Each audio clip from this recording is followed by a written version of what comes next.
Bom dia, seja bem-vindo, você que vem pela primeira, pela segunda, seja bem-vindo você também que é de casa, sinta-se à vontade. Convido você nesse momento a abrir o texto bíblico no livro de Josué.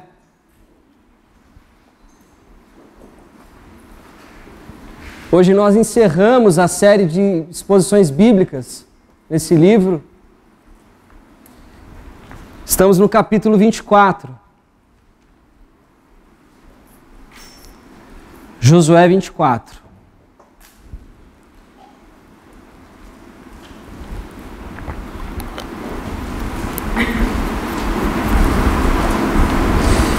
Nossa leitura vai começar do verso 1.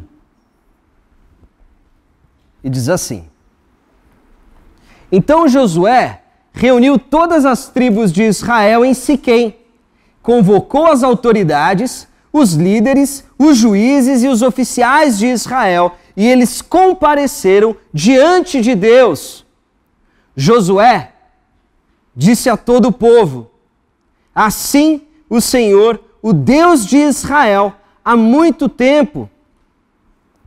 Os seus antepassados, inclusive Terá, pai de Abraão e de Naor, viviam além do Eufrates e prestavam culto a outros deuses. Mas eu tirei seu pai Abraão da terra que fica além do Eufrates e o conduzi por toda a Canaã. E lhe dei muitos descendentes. Dei-lhe Isaque, e a Isaque dei Jacó e Esaú. A Esaú dei os montes de Seir, mas Jacó e seus filhos desceram para o Egito.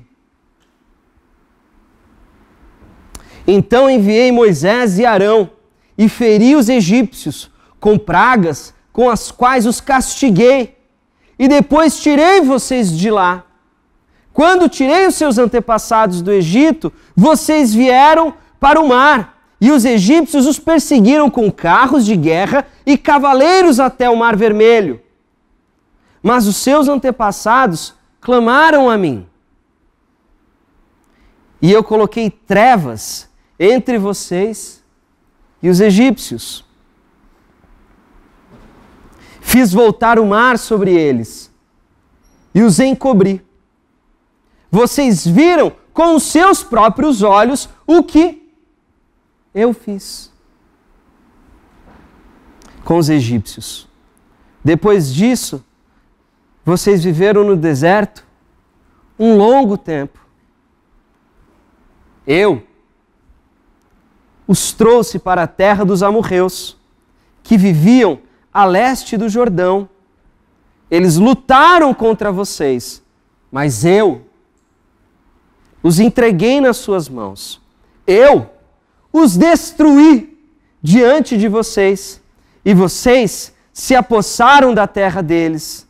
Quando Balaque, rei de Moabe, filho de Zippor, se preparava para lutar contra Israel, mandou buscar Balaão, filho de Beor, para lançar maldição sobre vocês. Mas eu não quis ouvir Balaão, de modo que ele os abençoou vez após vez, e eu os livrei das mãos dele. Continua comigo, tá? É um texto longo, mas por um propósito muito especial.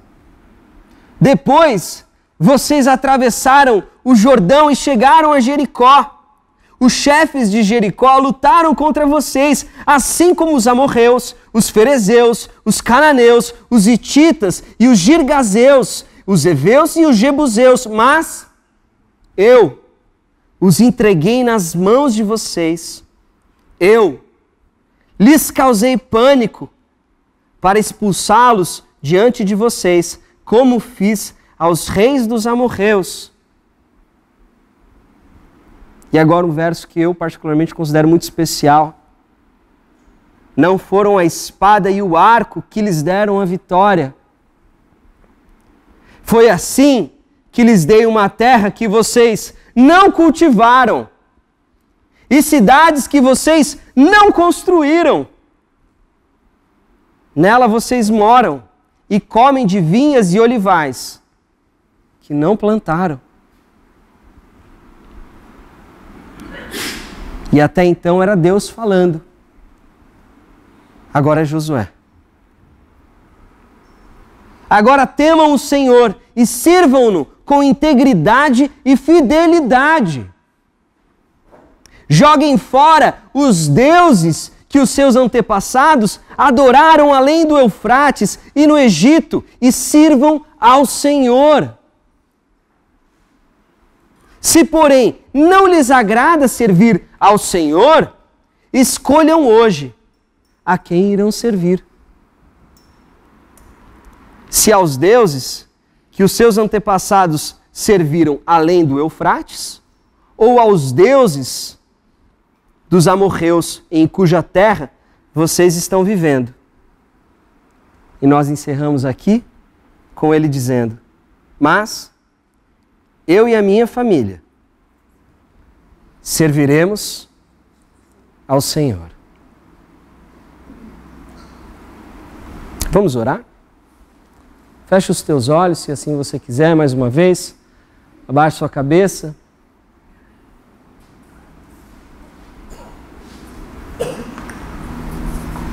Descansa o teu coração por alguns instantes.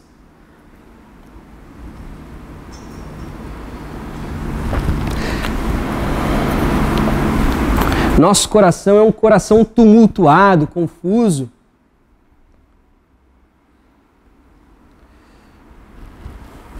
Muitas circunstâncias nos distraem. Por isso que a gente não pode contar só com a nossa capacidade intelectual para apreender a palavra de Deus. Nós precisamos contar com o Santo Espírito dele. Nosso Deus e Pai, chegamos a Ti humilhados. Humilhados pela nossa falta de inteligência. Humilhados porque não somos quem deveríamos ser em Ti.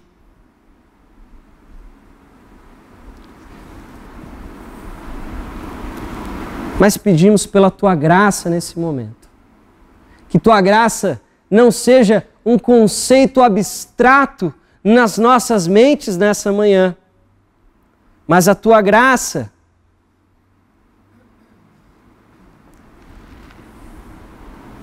seja transporte do Teu poder. Poder que nos constrange, poder que nos quebranta, humilha nosso pensamento e inteligência para que possamos Te conhecer. Não conhecer palavras, mas ter intimidade contigo. É no nome de Jesus que oramos. Amém. Eu nunca fui um bom aluno e lembro uma vez que eu precisei de umas aulas particulares, porque o negócio estava feio. E quando eu cheguei nessa aula particular, eu me deparei com um professor e ele era igualzinho ao cara que tocava piano no acústico do Eric Clapton. Não muito relevante para a maioria de vocês.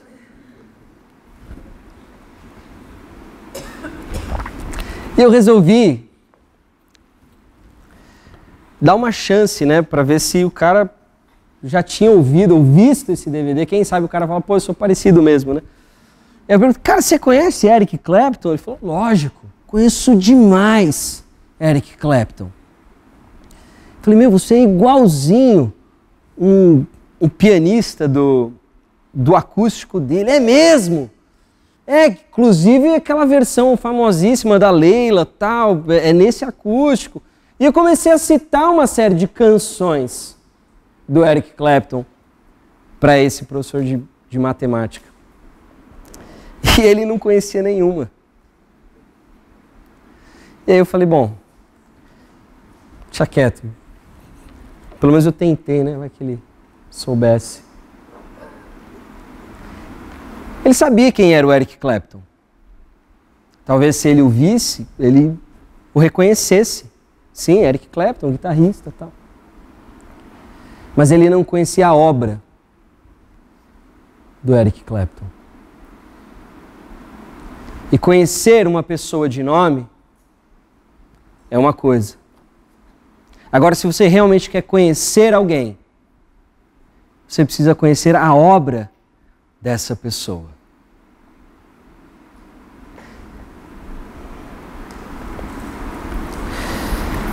Quem é membro dessa comunidade ou a frequenta há algum tempo,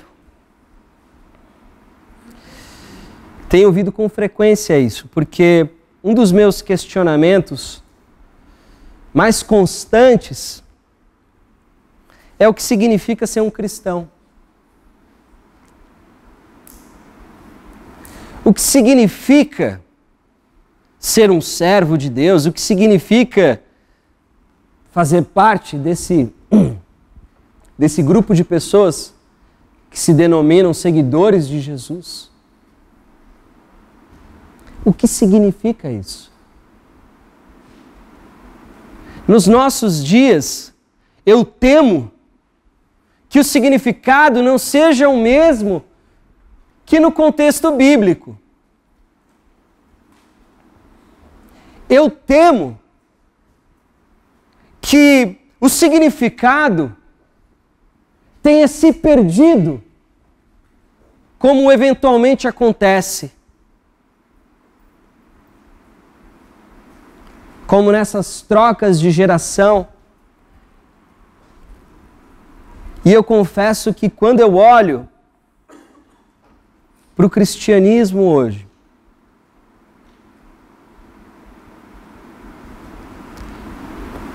eu não reconheço a prática dos primeiros cristãos, eu não reconheço a prática dos escolhidos de Deus. E longe de mim querer ser legalista, de forma alguma. Pô, Lipa, então você está querendo dizer que você descobriu a roda. Você descobriu o que significa ser cristão, enquanto que ninguém mais descobriu. Não. Mas eu tenho descoberto, a cada dia, cada vez mais e mais, que eu não sei o que significa, na sua totalidade, ser um cristão. E eu não sei, não é porque eu não tenha um compromisso com essa fé. Eu não sei porque eu ainda não a vivi totalmente. Eu não terminei essa jornada, que é a vida. Eu não cheguei lá no final. Eu não terminei a corrida. Por um motivo bem simples. Eu muitas vezes me pego acreditando que eu conheço muito sobre Jesus. E através da sua palavra, através de boas relações, através de bons amigos, eu sou lembrado de que eu não o conheço tão bem quanto eu acho que eu o conheço. Mas quando eu descubro que eu não o conheço tão bem, automaticamente eu sou humilhado. E quando eu sou humilhado, eu me aproximo dele.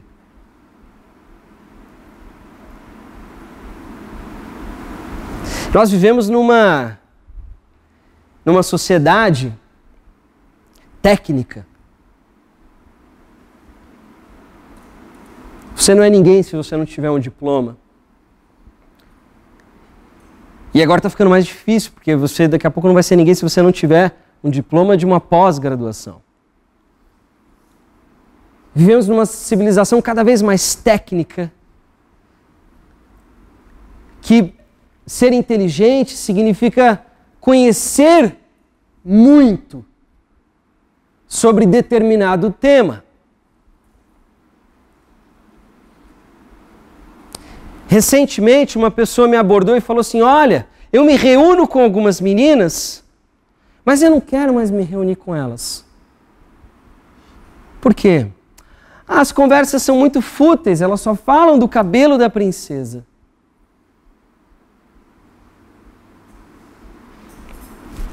Tá bom? E o que você sente falta? Sinto falta de ler a Bíblia. Crescimento espiritual.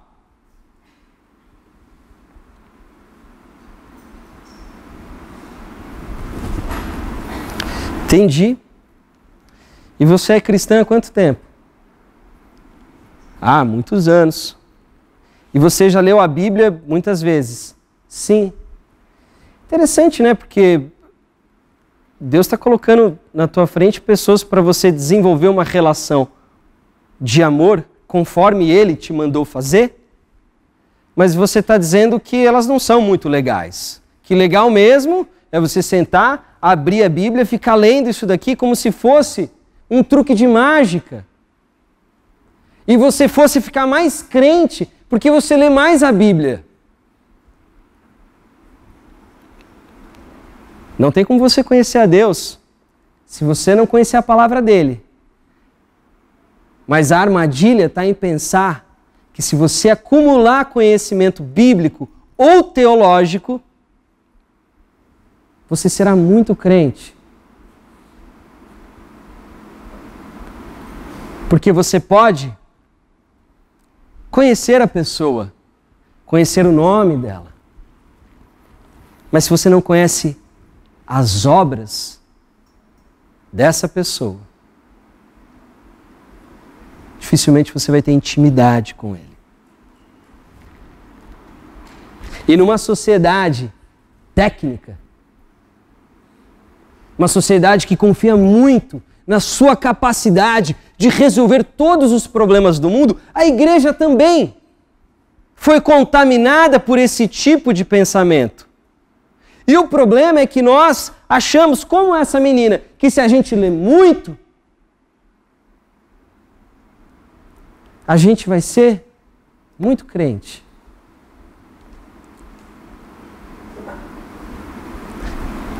Que pena que a gente não pensa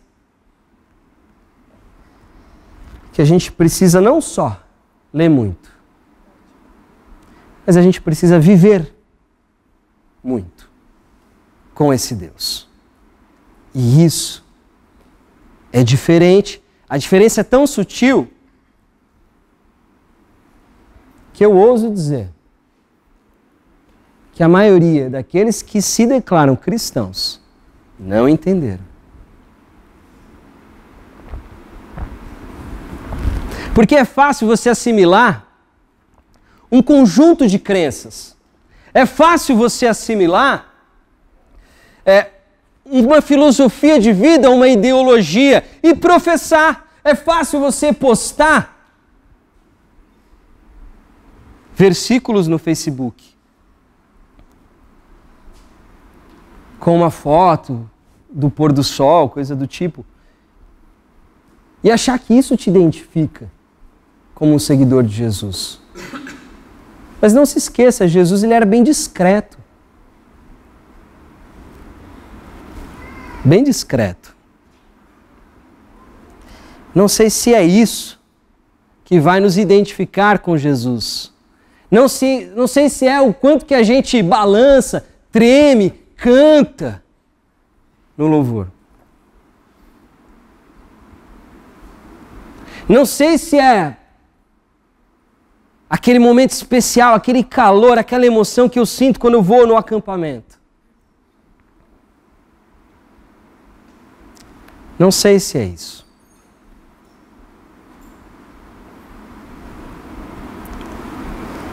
O nosso problema como sociedade, o nosso problema como igreja, é porque nós conhecemos o nome Jesus.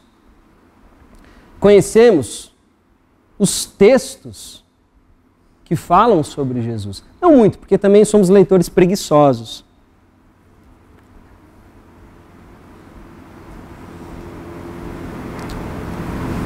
Mas eu não sei se a gente conhece e tem intimidade com esse Cristo.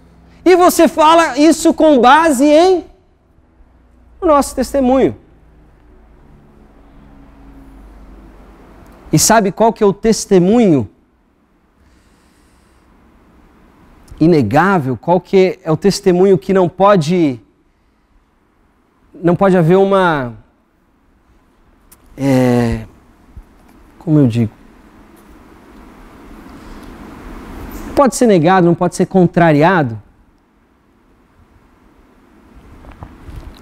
são os nossos deuses.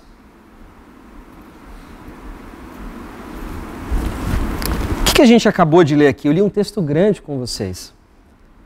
Espero que vocês tenham tido a paciência de permanecerem atentos e não só ouvirem som saindo da minha boca, mas prestando atenção na história que está sendo contada aqui. Como eu disse, hoje a gente está encerrando uma série de mensagens no livro de Josué. Josué, para quem não sabe, ele é o sucessor de Moisés. Josué, nome inclusive muito importante, o nome dele significa Iavé, que é o nome do Deus de Israel. Iavé salva, Iavé traz a salvação. Nome tão importante que o próprio Jesus é batizado com esse nome.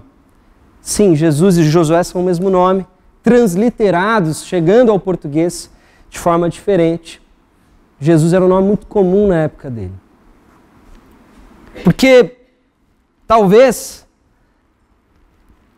ou não talvez, com certeza, Jesus esteja com sua missão de libertar o povo de Deus do pecado e levá-lo a uma terra prometida que é a salvação, esteja cumprindo uma missão muito semelhante como a de Josué. Josué, como eu disse, sucessor de Moisés. Moisés tirou o povo do Egito com a promessa que foi feita a Abraão, de que aquele povo se tornaria um povo numeroso e eles teriam uma terra, a terra dos cananeus. E depois que sai do Egito, o que acontece? Moisés fala, vamos lá, vamos fazer uma missão de reconhecimento na terra de Canaã. Moisés manda 12 representantes, um de cada tribo. 10 dos 12 dizem o seguinte: essa terra, muito difícil de ser conquistada, muito complicada, cidades são fortificadas, o povo ali dentro é um povo forte, os homens são altos, gigantes. E por conta da covardia desse povo, eles foram proibidos de entrar nessa terra. Deus os castigou. Falou, vocês não vão entrar porque vocês não confiam na minha palavra e nas minhas promessas. Os filhos de vocês entrarão, mas vocês não. E eventualmente é o que acontece. Aprendendo com os erros dos pais, os filhos decidem, não, vamos confiar na palavra do Senhor, na promessa dele, e vamos entrar na terra de Canaã. E eles entram, são bem-sucedidos na sua empreitada militar, tomam conta, dividem o território.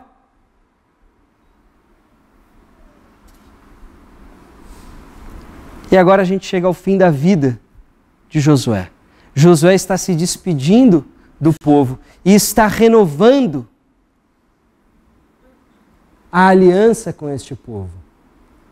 Ele não está fazendo essa retrospectiva simplesmente por fazer.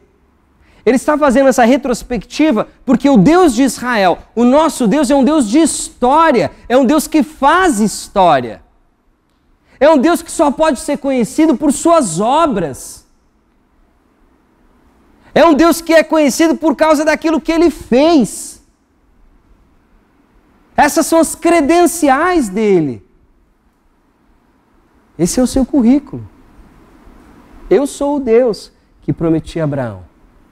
Eu sou o Deus que dei a descendência a ele. Eu sou o Deus que os tirou do Egito. Eu sou o Deus que fiz vocês prosperarem no deserto. Eu sou o Deus que dei essa terra. E aí a gente vai para aquele versículo que eu apontei, e eu vou repetir agora, para a terra que vocês não cultivaram, para cidades que vocês não construíram. Nelas vocês moram e comem de vinhas e olivais que não plantaram.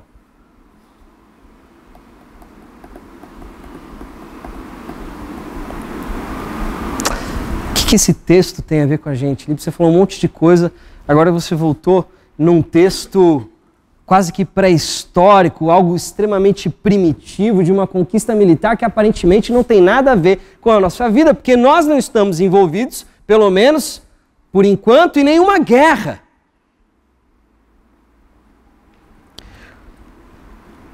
O texto do Antigo Testamento precisa sempre ser lido por nós, a Igreja de Cristo, com base, com óculos da revelação plena que há em Cristo Jesus. A salvação é por obras? Não. É? Não. É pelo quê? Pela fé. E? Pela graça de Deus? Sim?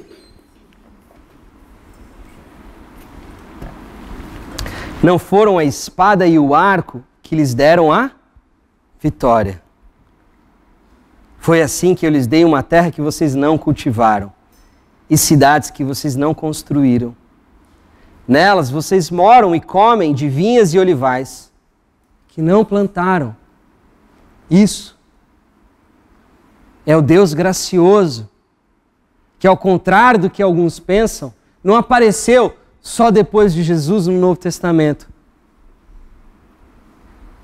É um Deus que permanece. E Deus não é vaidoso.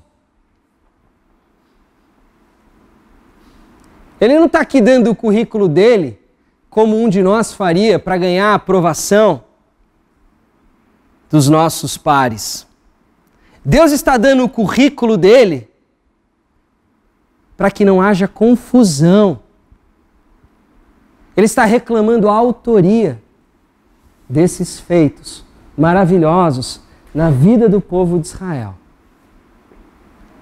Para que eles sejam lembrados o tempo todo de que o que eles vivem, a terra em que eles plantam, moram, não foi conquistada por sua própria inteligência, não foi conquistada pelos seus méritos, não foi conquistada por suas estratégias e nem por suas armas, nem pelo arco e nem pela espada. O tempo todo, a palavra que mais repete nesse texto é: eu fiz, eu libertei, eu derrotei, porque eu escolhi vocês para serem o meu povo. Falo com frequência do meu teólogo preferido, meu herói, Bonhoeffer, ou Bonhoeffer, que fala sobre a graça barata, em contraposição à graça preciosa. A graça barata é a graça que leva o crente, leva o seguidor de Jesus, o cristão, a achar que acabou na cruz. Jesus morreu pelos meus pecados, agora eu estou livre para viver para mim e para os meus sonhos. Essa é uma concepção enganosa. É enganosa. É uma concepção errada da graça. Por isso que o Bonhoeffer diz que essa é uma graça barata. Por que barata? Porque não custa nada. Enquanto que a graça da qual a Bíblia nos conta e nos ensina, e não só no Novo Testamento, através da teologia de Paulo, mas também do Antigo, essa graça não é uma graça barata. Uma graça que custa. Custa caro. Primeiro, porque a nós custou o Filho do próprio Deus, nosso Senhor e Salvador Jesus Cristo. E se você não consegue se relacionar nem um pouco com essa ideia, eu sugiro que você medite nisso. Porque se você não consegue deixar o seu filho tomar uma chuvinha.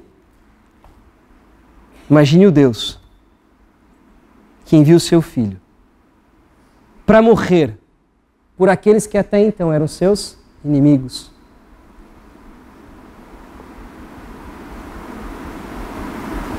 Essa graça é preciosa, porque primeiro custa muito caro para Deus e porque depois nos custa tudo. Espera aí, mas é de graça, eu não tenho que dar nada. Mais ou menos. Aí entra também um equívoco. É graça. Você não tinha como pagar este preço. Mas não significa que não tenha nada que você precise dar. Tem sim, a sua vida.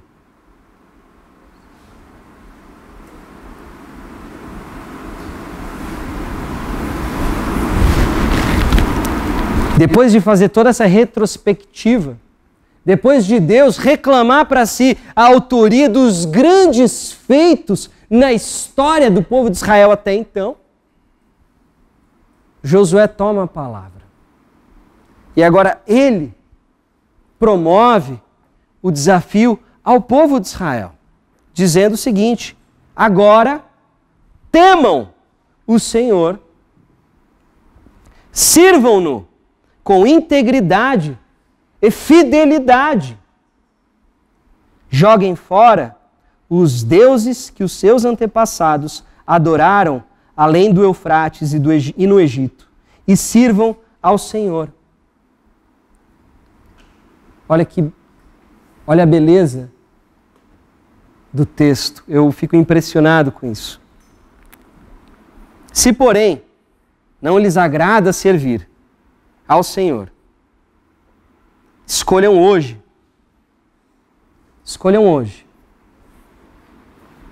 a quem irão servir, se aos deuses que os seus antepassados serviram além do Eufrates, ou aos deuses dos amorreus, em cuja terra vocês estão vivendo. Mas eu e minha família serviremos ao Senhor. Parêntese, eu gosto da autoridade com que Josué fala. Ele fala em nome da família dele. Ele se sente empoderado para dizer como que a família dele vai viver. Eu e a minha família serviremos ao Senhor. Tudo que vocês viram até aqui é graça. O respiro, o ar que passa pelos teus pulmões, a comida que você come, o abraço que você recebe, o afeto que aquece o teu coração, os relacionamentos que te acolhem, tudo isso é graça. Mas a gente vive num mundo tão bom, com tantos poucos conflitos, ou pelo menos conflitos reais. Os nossos problemas são tão pequenos. Sabe o que acontece? A graça passa desapercebida e a gente começa a levar em consideração tudo que temos como algo garantido. Sempre esteve, sempre estará e não custa nada a nós.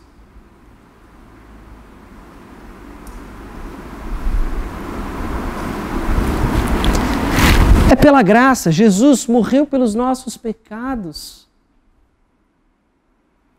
Eu amo Jesus. Eu não tenho problema com isso, porque não tem nenhuma estátua de nenhum Deus amorreu, de nenhum Deus dos povos que viviam para além do Eufrates.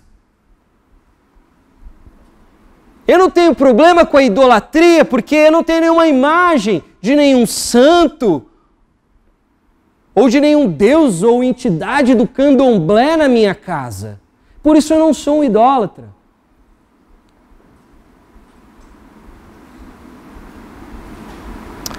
Mas o ídolo, ele não é uma estátua.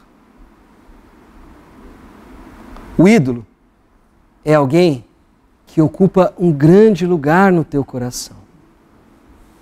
E da mesma forma como Deus falou aos israelitas naquele momento, Ele continua falando comigo e com você nos nossos dias, com a nossa sociedade, com a nossa igreja.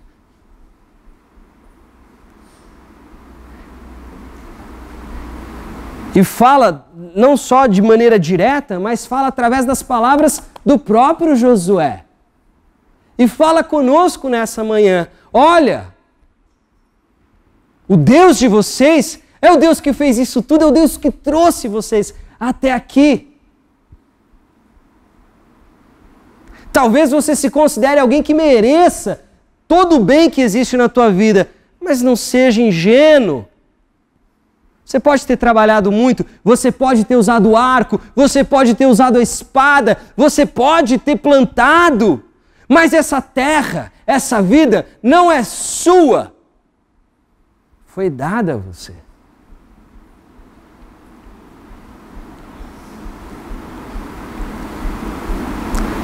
Os teus bens, a tua riqueza, não é sua. Foi dada a você, confiada a você. Acho que essa é a melhor palavra. E o que você tem feito com isso? E eu faço das palavras de Josué as minhas palavras nessa manhã. Agora que vocês têm consciência de tudo o que foi feito, vocês conhecem as obras deste Deus, o Deus que não negou o seu próprio filho. Agora que vocês conhecem isso, temam o Senhor. Estabeleçam uma relação de temor. Peraí, mas temor? Temor não é muito popular nos nossos dias. A gente não pode ter medo de quem a gente ama. Bobagem. Bobagem. Temor é muito importante. O temor, ele divide o espaço de cada um e promove o respeito e a admiração. Se você não tem temor pelo seu pai, pela sua mãe, pelo seu avô, pela sua avó, por uma autoridade, provavelmente você não o respeita.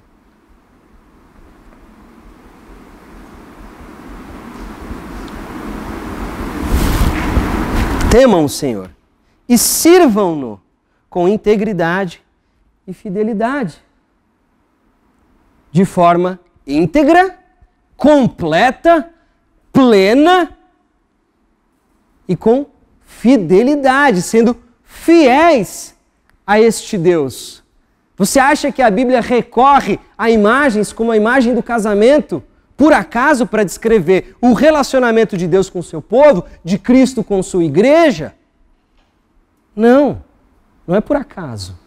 Não é uma frase de efeito. É uma realidade. Somos a noiva, que muitas vezes se comporta como uma prostituta, que se vende.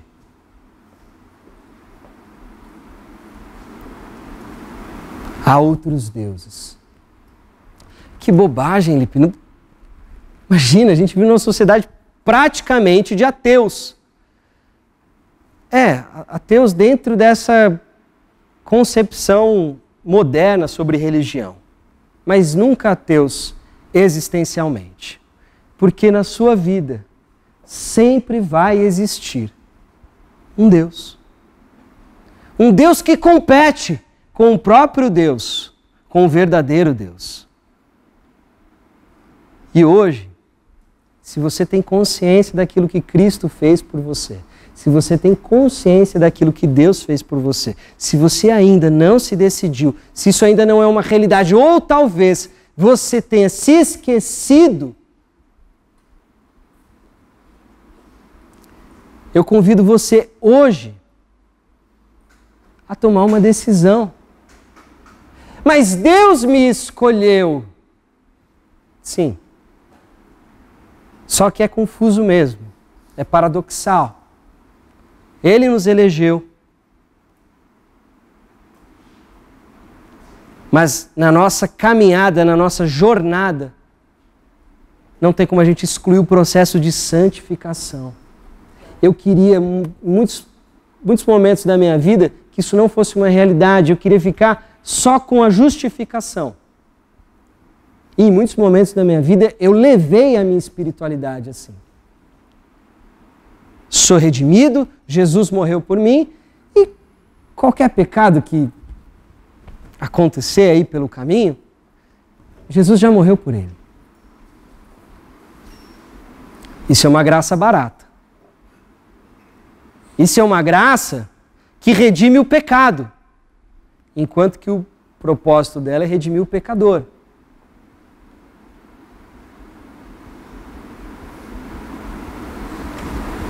O processo de santificação é com você. É com você, é com você. E hoje, a palavra de Deus lida no nosso meio, te desafia. Escolha hoje, decida hoje, quem é o seu Deus.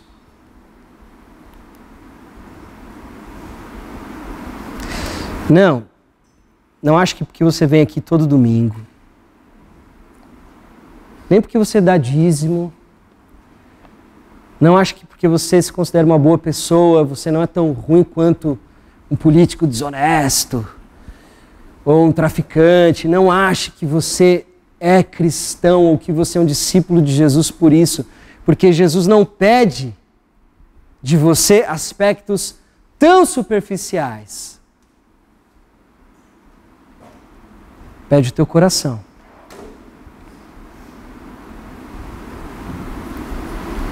Ele pede que você renda, entregue a Ele os teus deuses.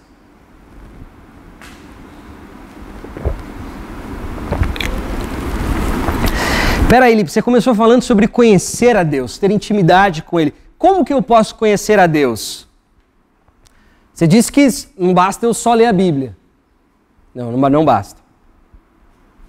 Pode conhecer ela de cabo a rabo.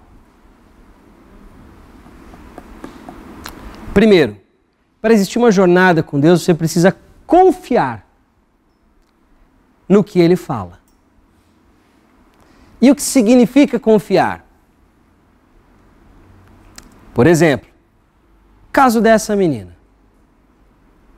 Ela achava que ela seria mais espiritual se ela lesse mais a Bíblia e falasse: ai, mas eu e minha família serviremos ao Senhor. Ai, como é uma bênção servir ao Senhor. Nossa, é muito bom. Nossa, o que eu acho que essa palavra me diz... Não é isso, tá? É que eu vi isso tanto tempo na minha vida que não é sobre isso, tá? Leia a Bíblia. Óbvio que você tem que ler. Se você não conhece a palavra dele, não tem como você obedecer. Agora, para essa menina significaria abrir mão dos bloqueios que ela tinha com aquelas meninas e estabelecer uma relação verdadeira. Uma relação que a Bíblia chama de amor, mas não é o que nós chamamos de amor. O amor do qual fala a Bíblia é um compromisso incondicional.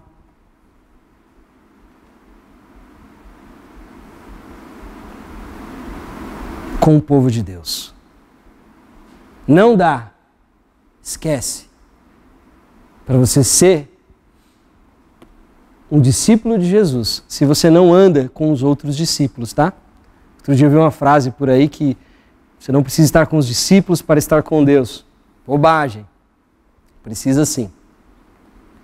Precisa porque o nosso Deus se revela na comunhão dos santos.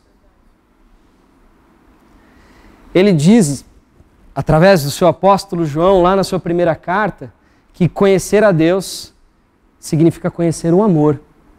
Mas o amor do qual Jesus é exemplo. O amor que entrega a sua vida em obediência à vontade do Pai, para transformar inimigos em amigos. Pessoas que te prejudicaram em irmãos. Desculpa, pode ler a Bíblia o quanto quiser. Se você não vive isso, você não conhece, você não tem intimidade com Ele.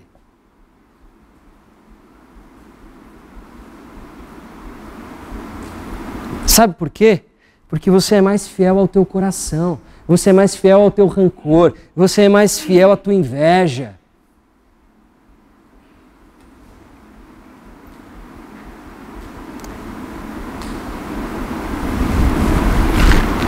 E isso não te leva a lugar nenhum. Engraçado, depois o povo responde para Josué: não, pelo amor de Deus, imagina, nós aprendemos a lição com os nossos pais. A gente está contigo, a gente está com o Senhor.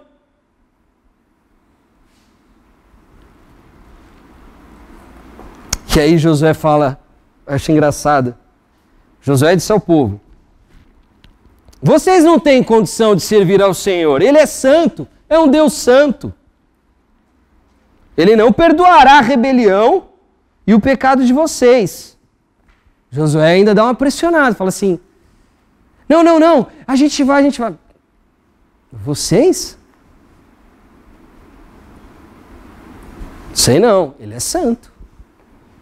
E eu não sei se Ele vai perdoar a parada de vocês, não. Está botando um medo. Eles falam: não, a gente vai seguir. Ó, então, vocês estão vendo? Esses são testemunhas do acordo e da aliança que vocês estão fazendo com Deus.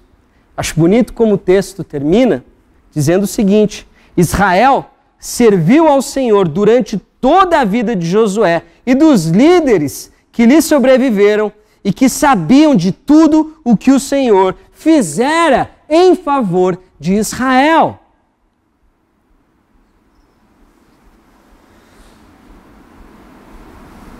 Israel permaneceu no caminho certo. Enquanto Josué viveu, enquanto os líderes que Josué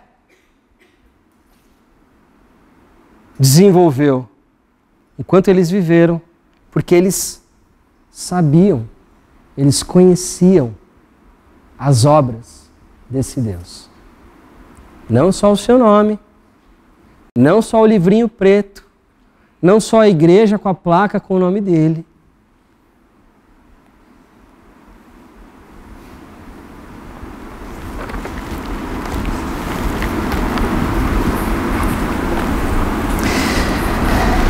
Quando eu leio esse texto de Josué, eu não consigo não lembrar de uma cena do Novo Testamento, inclusive protagonizada pelo próprio Jesus. Eis que alguém se aproximou de Jesus e lhe perguntou: mestre, que farei de bom para ter a vida eterna? Respondeu-lhe Jesus: por que você me pergunta sobre o que é bom?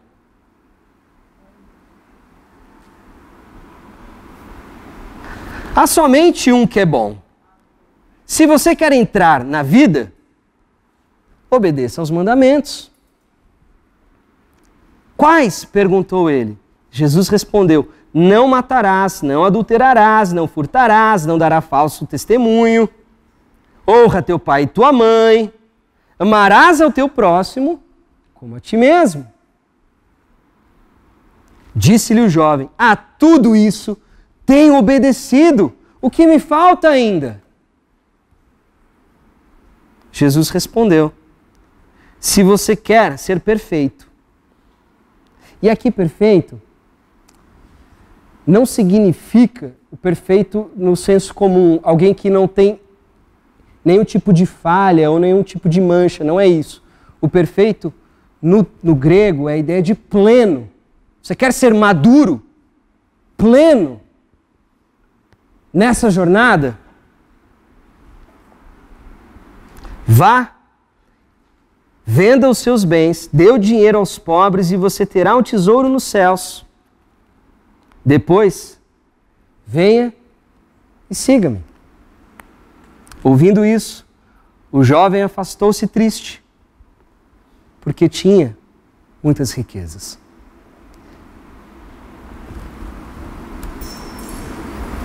Esse texto não está falando sobre justiça social, tá?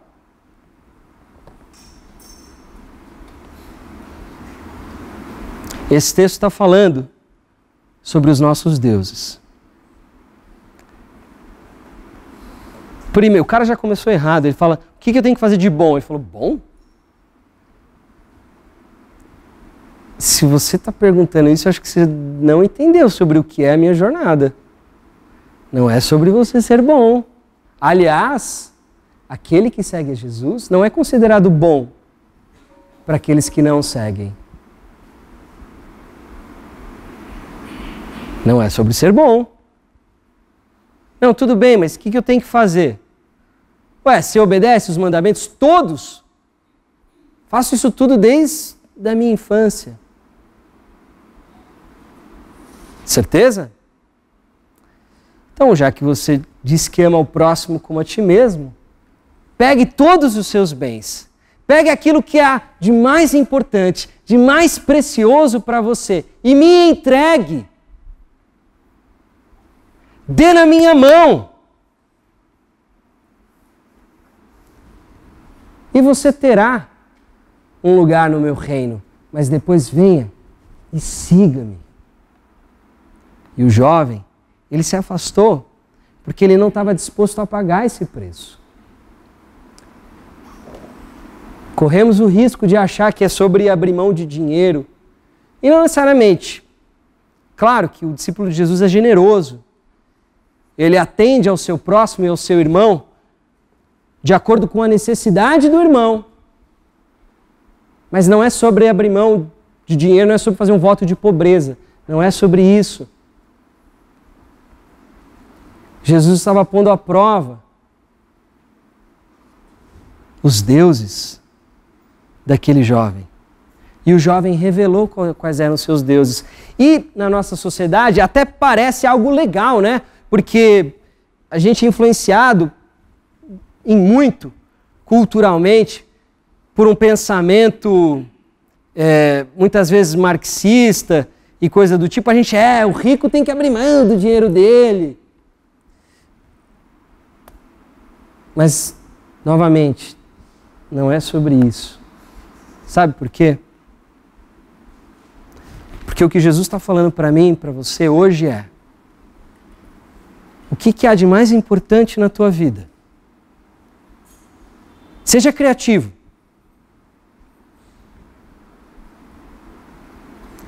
Não é dinheiro? E talvez não seja mesmo, mas é o que? A sua família? É um namoro? Talvez seja o teu sonho de carreira, talvez seja o teu trabalho, talvez seja a tua imagem.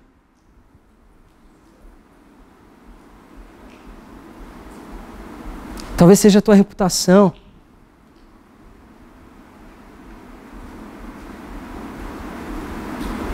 Talvez seja o seu dinheiro. Talvez seja algo que você quer fazer muito e que você sente no coração, Lipe, mas eu sinto vontade de fazer isso. E você sabe que está em desacordo com a palavra dele. Talvez seja um romance. A gente pode ficar aqui o dia inteiro pensando. Se você não consegue entregar isso nas mãos do teu mestre,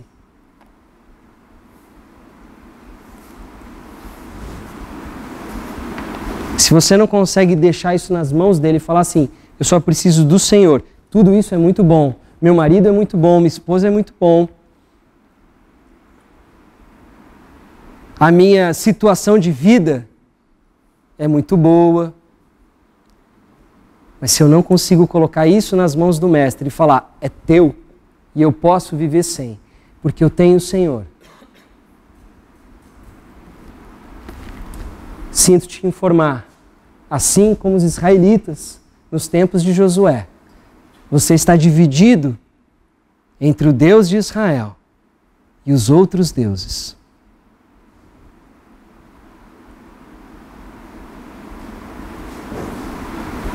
Escolha. Tome uma decisão. Porque essa decisão vai impactar toda a tua vida. Ser crente no nosso contexto é muito fácil. Porque a gente só precisa vir na igreja, se emocionar no louvor, tentar fazer a coisa certa quando dá. Quando dá. Porque depois, mas não é assim, não é fácil. Não é fácil perdoar. Não é fácil me reconciliar. Não é fácil me dedicar a outra pessoa. Não tenho tempo. Como que você vai sacrificar se você não dedica o seu tempo? Eu trabalho. E as pessoas usam essas duas cartas, o super trunfo, trabalho e família, para justificar o porquê elas não podem se envolver mais com a comunidade de Jesus. Desculpa, pode me falar isso. E eu vou ser educado com você. Eu vou, entendi, tá.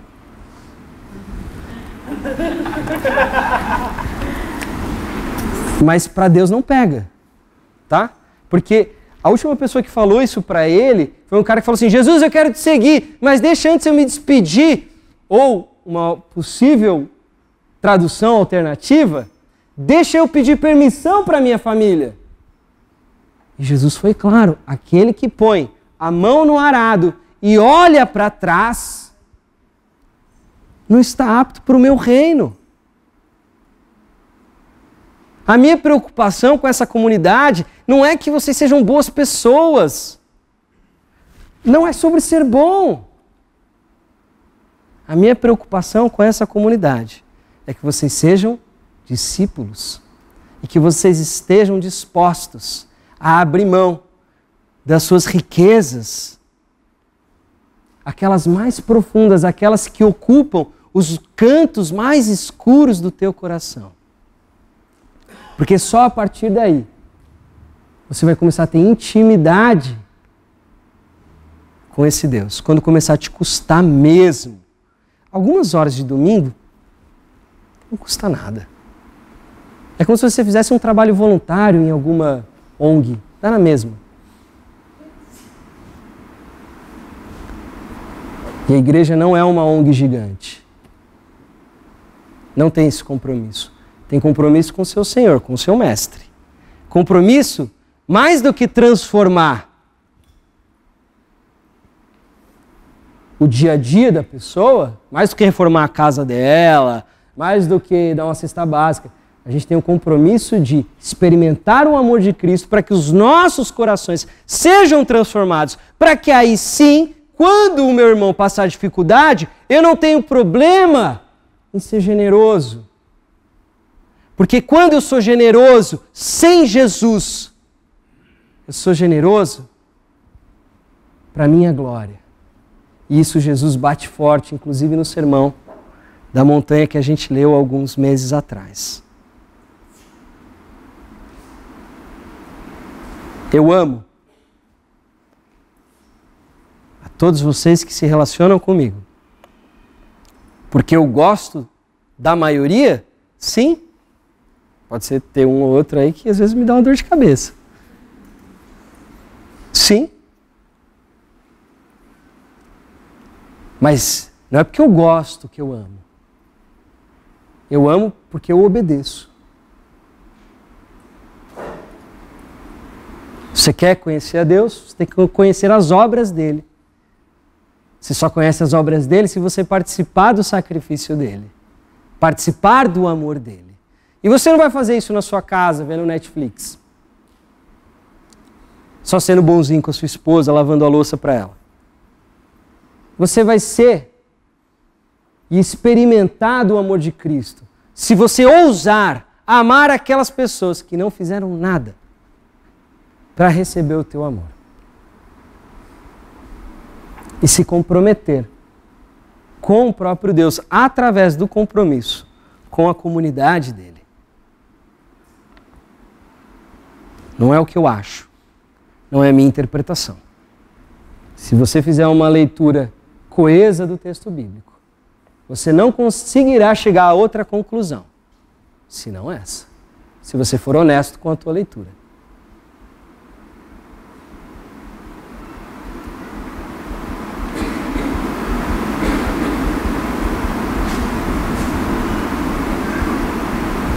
O desafio permanece.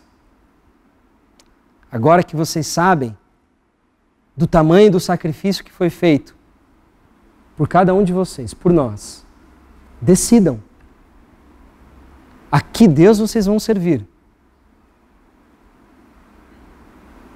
Decidam. Porque se vocês servirem a outros deuses, fatalmente a igreja que deveria ser um reflexo do próprio Deus, a igreja que deveria ser a presença do Cristo ressurreto nesse mundo, a expressão visível, não vai ser. Vai ser só um clube de gente chata. Porque o testemunho da igreja vem através das nossas relações.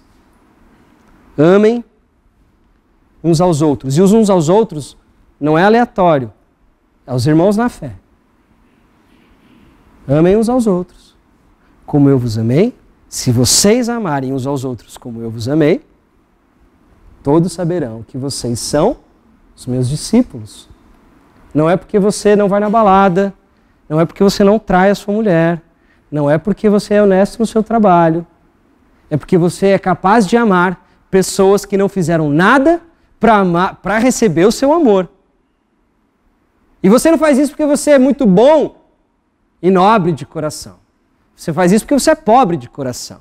E porque você conta com a misericórdia e com a graça do seu Senhor. Em obediência a Ele, você decide amar. E você decide experimentar as obras desse Deus. Conhecer os feitos desse Deus.